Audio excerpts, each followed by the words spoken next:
कैसी बातें करती है। आज वो माँ, इतना दुख है उस पर, एक तो कोई पुत्र नहीं, ऊपर से ये बातें मैया सुन करके पिघल जाती है। सुरची ने कहा, महाराज इससे कहिए कि मेरी आंखों से दूर हो जाए, या तो इस महल में ये रहेगी या मैं रहूंगी। तो जैसे ये बात सुनी, उसी समय चरणों में गिर करके कहने लगी, यदि ऐसी ही बात है तो मैं इस महल को छोड़ करके चली जाऊंगी। आज मैया ने वस्त्रों को, राजसी वस्त्रों को उतार करके एक सफेद साड़ी पहन ली और वन में जाकर के एक झोपड़ी डलवा दी जाती है, उस झोपड़ी में रहने लगी। जौ का आटा दे दिया, जौ की रोटी नमक से लगा करके खाती है। आज जो दुख मैया पर है, एक तो बूढ़ी माँ, ऊपर से कोई संतान नहीं, ये दुख सहन नहीं होता है।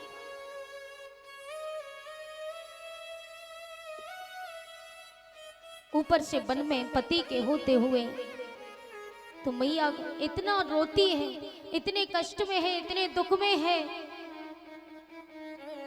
कि पति होते हुए भी आज बगैर पति के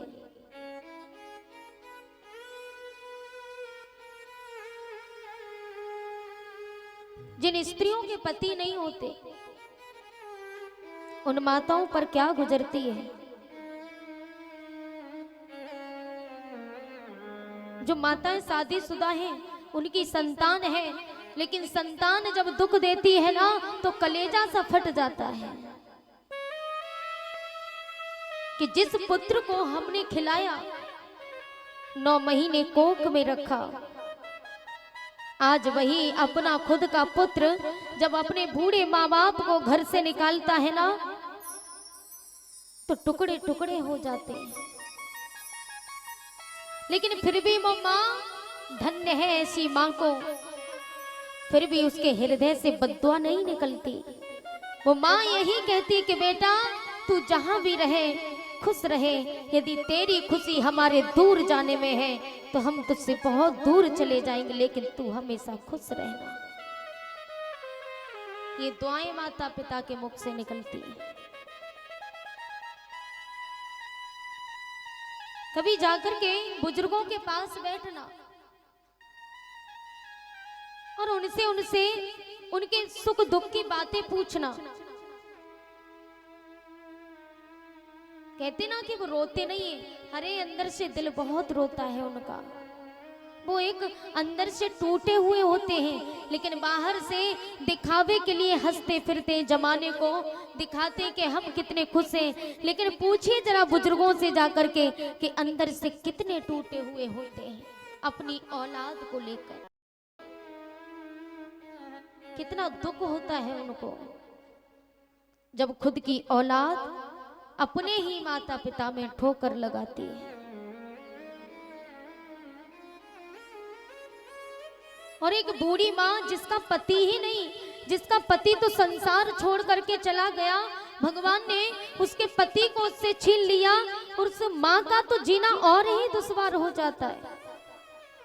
वो माँ रहती तो है संसार में, लेकिन लोग उसे ताने मार मार करके अधमरा कर देते हैं। और अगर बाजार भी जाए सामान खरीदने तो लोग कहेंगे न जाने कहाँ घूमती फिरती है। अरे पति नहीं है ना तो हर जगह जाती है, न जाने कहाँ कहाँ जाती है। और किसी से बाजार से सामान भी मंगाए तो लोग उंगलियां उठाते, अरे ये इससे सामान मंगाती, न जाने क्या संबंध होगा इसका। ना तो खुद जा सकती है, ना किसी को भेज सकती है। कैसा जीवन होता है विधवा स्त्रियों का। पति है तो कहीं भी खड़े होकर के किसी से बात करे, कोई उंगली उठाने वाला नहीं है। और पति के गुजर जाने के बाद कहीं खड़ी भी हो जाए तो लोग ऐसे उंगलियां उठाते हैं। इतने अनाप शनाप शब्द बोलते। बेचारी दुखिया माँ सुनते सुनते थक जाती है, फिर अफसोस करती है, अरे विधाता, मेरे पति को छीनने से पहले तूने मुझे क्यों नहीं छीन लिया? क्यों इस संसार में, क्यों इस झूठी दुनिया में मुझे रखा? उस माँ का हृदय रोता है। और मुझे सबसे बड़ा दुख पता है कब होता है? मैं अपनी बात कर रही हूं। मुझे सबसे बड़ा दुख तब होता है जब मैं किसी भी माता पिता को अपने माता पिता के रूप में देखती हूँ और किसी माता पिता की आंखों में आंसू देखती हूँ, तब मेरा हृदय बहुत रोता है कि बाहरे विधाता, औलाद तो दी लेकिन औलाद का सुख नहीं दिया माता पिता को।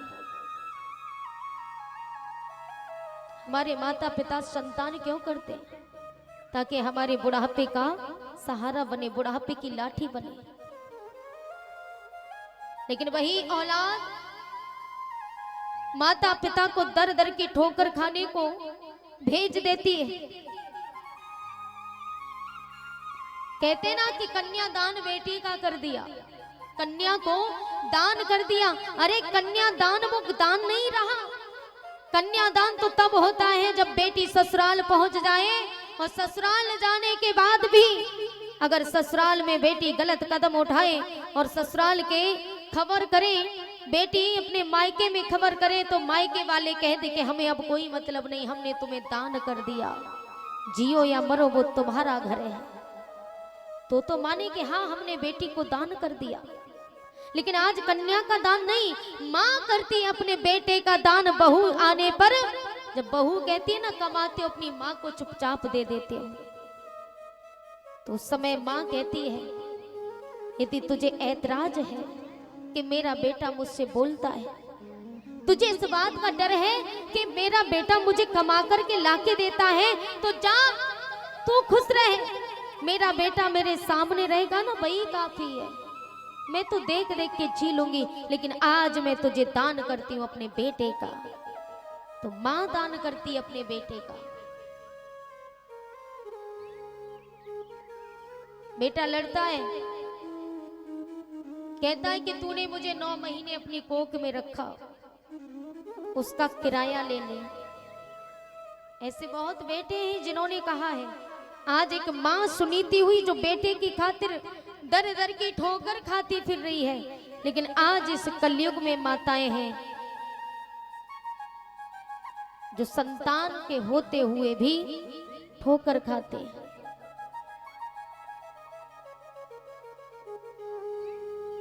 अरे इनसे तो जितना पुण्य कमा सको ना उतना कम है। ये जो कमा रहे हो ना, ये धन दौलत इकट्ठा कर रहे हो, ये साथ जाने वाला नहीं है। ये महल दो महले साथ जाने वाले नहीं है, ये गाड़ी बंगला साथ जाने वाले नहीं है। कमाना है तो सबसे बड़ा धन है इनका आशीर्वाद। कमा लो, यही जीवन है, यही मौका है। इनके चरणों को स्पर्श करके, इनके चरणों की धूली को अपने माथे पर लगा करके इनसे आशीर्वाद लेकर के धन कमाओ।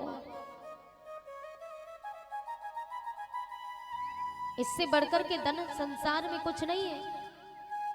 लेकिन आप इनको दुख दोगे तो जीवन में कुछ पा नहीं पाओगे।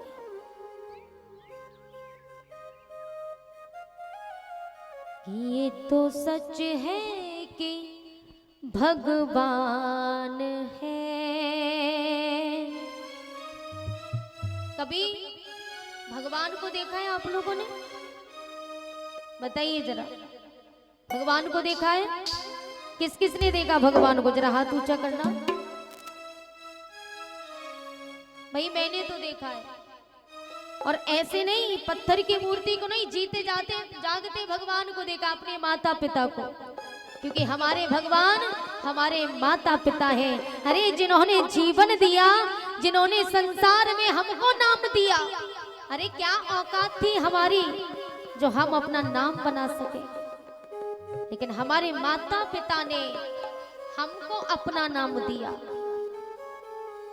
उन भगवान के चरणों में नमन है, उन भगवान को प्रणाम करते हैं ये तो सच है कि भगवान है मगर फिर भी अनजान है। धरती पे रूप माँ बाप का उस विधाता की पहचान है। ये तो सच है कि भगवान है मगर फिर भी अनजान है। ये तो सच है कि भगवान है मगर फिर भी अनजान है। धरती पे रूप माँ बाप का उस विधाता की पहचान है। ये तो सच है कि भगवान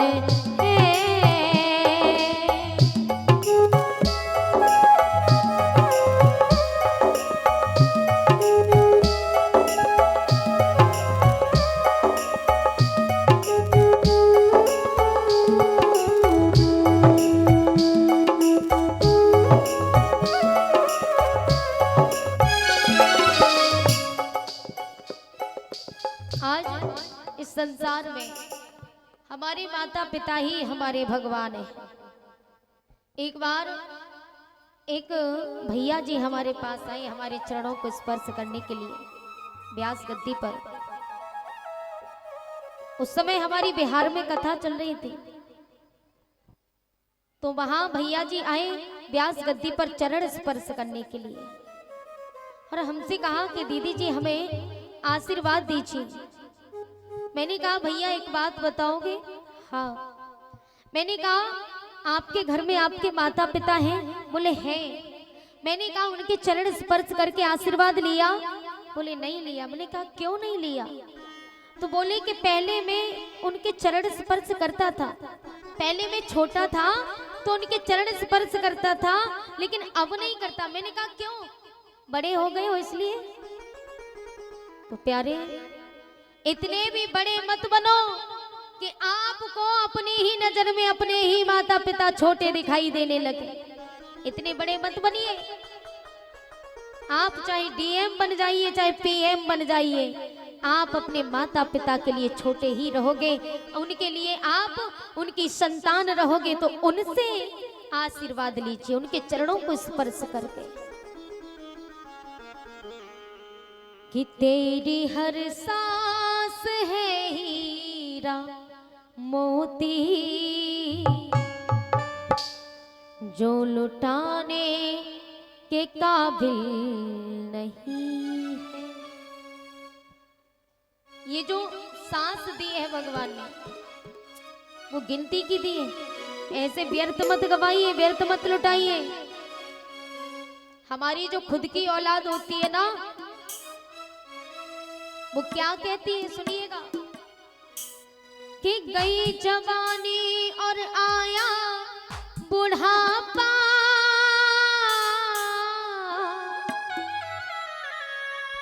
सबको लगने लगा तू पराया।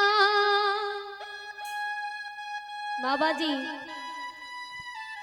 जब तक जवानी रही कमाते रहे तब तक पत्नी बोली कि मेरा पति है, बहन बोली कि मेरा भाई है, औलाद बोली कि मेरा बाप है, और जब बुढ़ापा आया तो सब भूल जाते कि ये मेरा कोई नहीं लगता। भगवान अब तो इसको अपने पास बुला ले। कि गई जवानी और आया बुढ़ापा, सबको लगने लगा तू पराया। और हमारी खुद की औलाद कहती है क्या कि बाल बच्चे कहे मर जा बूढ़े, कि बाल बच्चे कहे मर जा बूढ़े। क्यों? अब कमाने के काबिल नहीं है, अब कमाने के काबिल नहीं है। अरे हमसे और आपसे कई दुगने अच्छे तो हमारे पशु होते जो एक खूंटे पर बंधे होते, इच्छा हुआ तो पानी पिला दिया, इच्छा हुई तो चारा डाल दिया, और नहीं इच्छा तो बेचारे बंधे हैं, अरे वो तो मुख से बोल भी नहीं सकते कि मुझे प्यास लगी है पानी पिला दो, फिर भी एक खूंटे पर बंद करके भी हमसे और आपसे बढ़ करके सेवा करते हैं कि पशु जीते जी सेवा कमाते, बाद मरने के भी काम आते। पशु जीते जी सेवा कमाते, बाद मरने के भी काम आते। मरने के बाद उनकी जो खाल है ना वो भी हमारे काम आती है, लेकिन हमारा शरीर मरने के बाद किसी के काम आया नहीं आया, मरघट में ले जा करके फूंक दिया, जला दिया।